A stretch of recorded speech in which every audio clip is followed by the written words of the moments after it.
ஜென்மம் வாங்கி வந்து இரு ஜென்மம் வாழுகிறேன். இது என்ன கதை என்று விதி கேட்குதே.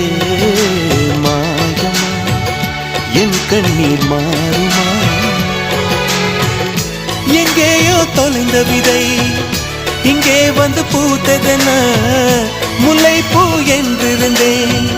முள்ளோடு பாய்ந்ததென்ன நான் உடன் நிற்க நிழல் என்னை தூரத்த உயிர் தியக்கும் பயணம் என்ற திருப்பத்தில் முடிவது ஓய்ந்தது. என் கால்கள் ஓய்ந்தது, தீர்ந்தது, கண்ணீரும் தீர்ந்தது. பூசு மஞ்சள் பூசிய பூன்று பூமியோடு போன பின்னும் பூத்தது ஏனென்று என் கண்கள் போய் சொல்லுமா? வேறில்லாமல் பூ பூக்கும்